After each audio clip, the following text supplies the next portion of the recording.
네, 안녕하세요. 여러분들 반갑습니다. 금융과 에너지 업종을 누구보다 쉽게 알려주는 데이언 멘토 권혁철입니다. 오늘 캡스톤 파트너스라는 기업 리뷰해 보도록 할 텐데요. 캡스톤 파트너스는 여러분들도 아시다시피 벤처 캐피탈이죠. 그런데 아이오크롭스라는 회사에 투자했었던 이력이 있더라고요. 이 아이오크롭스는 에그테크 선두주자인데요. 최근에 AI로 농사를 짓는 스마트팜이 유행이라고 하죠. 그래서 캡스톤 파트너스가 아이오크롭스에 왜 투자했었는지에 대한 아이오크로스의 모멘텀까지 함께 알아보려고 합니다. 같이 한번 확인해 보면서 천천히 얘기 나눠보도록 할 텐데요. 먼저 시작하기 전에 저희 데이업 채널에 오시면은 모든 종목들을 커버해드리고 있으니까 찾아와 주시면 정말 감사하겠고, 제 영상도 끝까지 지켜봐 주시면서 댓글로 궁금하신 것들 남겨주시면은 다음 영상에서 말씀을 드리도록 하겠습니다. 그럼 캡스톤 파트너스 바로 보도록 할게요. 일단 캡스톤 파트너스 여러분들도 아시는 분들이 상당히 많을 거라고 생각을 하지만 처음 투자하셔가지고 모르시는 분들을 위해서 간단하게 말씀을 드리자면 중소벤처기업에 대한 투자 금융을 제공하고 있는 사업을 지속적으로 영위하고 있죠. 즉 기술력이 높지만 자본과 경영 여건이 취약한 기업 설립 초기 단계에 있는 벤처기업에게 대출이 아닌 지분 투자 방식으로 추후 인수합병, 상장 등을 통해서 투자 자금을 회수하고 있는 사업을 진행을 하고 있죠.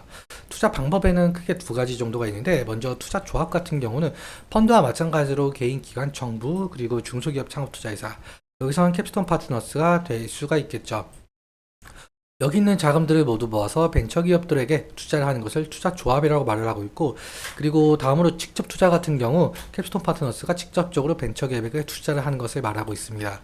그리고 보통적으로 투자조합의 경우에는 사업보고서에서 어느 기업에게 투자인지 어느 정도 유추가 가능한 형편이지만, 직접 투자 같은 경우는 어느 기업에게 투자인지 뉴스 기사로만 접할 수 있어서 찾기가 상당히 힘든 부분이 있습니다.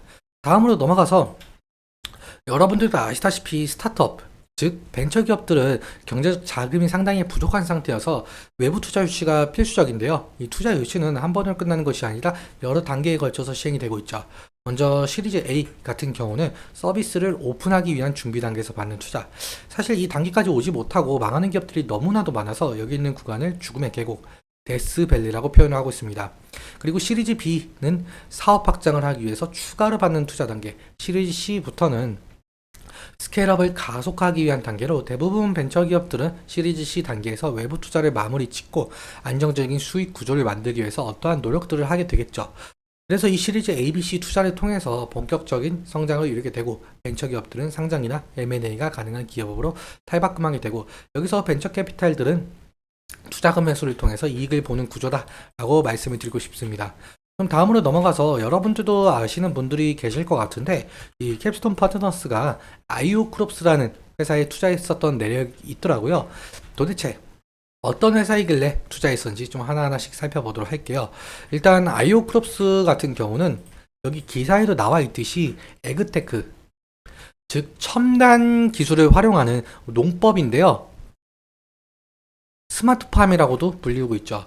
이 그림과 같이 아이오크롭스는 자율주행 로봇이나 로봇으로 재배를 하거나 온도, 습도를 데이터 수집해서 자동으로 조절하게 하는 원격 농장 운영 솔루션을 제공하고 있는데요. 이런 스마트팜이 주목받게 되는 이유는 지속적으로 증가하는 전 세계적 인구, 그리고 기후변화로 인한 흉작 등 식량 부족 상태가 일어날 가능성이 있기에 새로운 대안의 필요성이 대두가 되어서 이러한 스마트팜이 대두가 주목을 받기 시작된 거죠. 실제로 인공지능으로 농사를 지은 결과 생산량은 기존에 비해서 30%, 품질은 20% 정도 개선이 되는 효과를 얻었는데요. 이런 개선 사항을 바탕으로 실제로 국내 스마트팜 시장은 매년 확대가 되고 있죠. 2025년 예상 전망치는 4억 9천만 달러로 높아질 것으로 전망을 하고 있습니다. 그런데 이거는 한국에만 해당되는 거고요. 세계적으로 보았을 때는 단연코 스마트팜은 고온 기후인 중동에서 더욱더 인기가 있는데요. 고온 기후 그리고 사막화가 지속되는 중동에서는 스마트팜은 1년 내내 채소를 안정적으로 생산할 수가 있도록 설계가 되어서 식량 자급이 어려운 국가들 사이에서 가치가 높아지고 있죠. 실제로 올해 1월 달에 윤석열 대통령이 아랍에미리트에 방문을 계기로 K 스마트팜이 수출 유망 품목으로 자리를 잡았는데요. 이 스마트팜이 이제는 미래 먹거리로 부상을 하고 있고, 그렇다면 세계 농업 AI 대회 3위까지 수상한 이력이 있던 아이오크롭스도 부각을 받을 가능성이 있겠죠. 그렇다면 초기에 투자했었던 캡스톤 파트너스도 부각을 받을 가능성이 상당히 높겠는데요. 그래서 캡스톤 파트너스 중요 투자 포인트 중 하나는 어느 기업에게 투자를 했는지 그 부분을 보셔야 될 것 같습니다. 그러면 차트 한번 살펴보도록 할게요. 캡스톤 파트너스 사실 상장한 지 얼마 되지 않은 회사이기도 하죠. 그래서 초기 상장한 이후에는 특별한 이슈 없이 좀 지속적으로 하락한 모습을 좀 보여주고 있었는데, 그런데 이때는 투자사 리트 내의 이슈로 약간 상승했었던 모습을 보여주고 있죠. 그 이후에는 투자사 이 파두에도 투자했었던 이력이 있었거든요.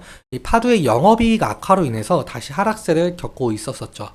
그리고 여기 중간중간 좀 상승했던 부분은 디벡스 이슈로 상승했었던 모습이었는데, 결국에는 캡스톤 파트너스는 어느 기업에게 투자를 하고 그 기업의 이슈로 인해서 주가 변동성이 있을 가능성이 높겠죠. 그래서 투자 포인트는 투자사를 알아보는 것이죠. 지지라인 같은 경우 제가 미리 선을 좀 그어봤는데, 일단 저번 주 금요일이죠. 저번 주 금요일에 시장 전체가 모두 하락을 했었는데, 일단 여러분들도 아시다시피 이스라엘이 이란을 공습했다라는 소식에 시장이 크게 한번 출렁거렸었죠. 그런데 한간에서는 미리 이스라엘이 이란에게 공습 소식을 알렸었고, 큰 이슈 없이 이란과 이스라엘 간의 갈등이 종료될 가능성이 있다는 보도 이후에 원유값도 이렇게 하락을 하면서 시장도 다시 아랫꼬리가 달렸었죠. 그래서 캡스톤 파트너스도 이 금요일 날에 이 하락을 하다가 아랫꼬리가 달린 것 같은데요. 그런데 사실 신저가를 찍었었죠. 일단 신저가 부근이 지지라인이 되어야 될 것 같은데, 사실상 이 신저가 부근을 또 이탈을 하게 된다면 다시금 또 신저가가 나오기 때문에 리스크적인 관리는 필요할 것으로 보이고 있습니다. 그리고 상승 시에는 사실 아까 말씀드렸다시피 상장한 이후에 상당한 하락을 했기 때문에 이 상승 시마다 매물 압박이 있을 가능성이 높은데요. 그래서 상승 시마다 매물 출회, 즉 차익 실현 매물이라든지 아니면 원금 보존 매물이 나올 가능성이 있을 것 같습니다. 그래서 수급 체크도 같이 해봐야 되는 부분인 것 같은데요. 그렇다면 수급 함께 보도록 할게요.